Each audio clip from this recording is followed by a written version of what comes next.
ఆ రోజు బీజేపీ అధ్యక్షుడు అన్నాడు, బండి పోతే బండి ఇప్పిస్తా, గుండు పోతే గుండు ఇప్పిస్తా, లారీ పోతే లారీ ఇప్పిస్తా అన్నాడు. మునిగినోళ్లకు ఫ్రిడ్జ్లో మంచాలో టీవీలు పోతే, సైకిల్లో ఏమన్నా కొట్టుకపోతే కనీసం అవి కూడా ఇప్పియలే.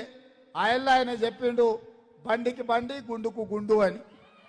బండి రాలే, గుండు రాలే, మళ్ళీ అరగుండు వచ్చి ఇప్పుడు మనల్ని ఓట్లు అడుగుతున్నాడు. మిత్రులారా, పట్నంలో వరదలు వచ్చి బండ్లు, ఇండ్లు, బాసాన్లు, గిన్నెలు, బగోన్లు, సైకిళ్ళు అన్నీ నీళ్ళలా కొట్టుకపోతే మా కమలం పువ్వు పార్టీ తరఫున మీకు బండికి బండి గుండుకు గుండు అని అప్పటి బీజేపీ పెబ్బ బండి సంజయ్ సారి చెప్పిండట. చేసింది మాత్రం ఏం లేదట, ఇచ్చింది ఏది లేదట. కానీ ఇప్పుడు వచ్చి మళ్ళా మా బీజేపీ కమలం పువ్వు మీదనే ఓట్లు గుద్దాలని అడుగుతున్నాడు. ప్రజలారా జర ఆలోచన చెయ్యాలి అని మళ్ళీ ముఖ్యమంత్రి రేవంత్ రెడ్డి సార్ అనుకొచ్చుడు. అయ్యా రేవంత్ రెడ్డి సారు, మీరు ఇప్పుడు బండి సంజయ్ సార్ గురించి బాగానే చెప్తురు, అది సరే గాని మీరు కూడా ప్రజలకు మస్తు హామీలు ఇచ్చిర్రు. మీరిచ్చిన 6 గ్యారెంటీలు కూడా అమలు చేయండి సారు, వీడికే మస్తు ఆలస్యమైంది.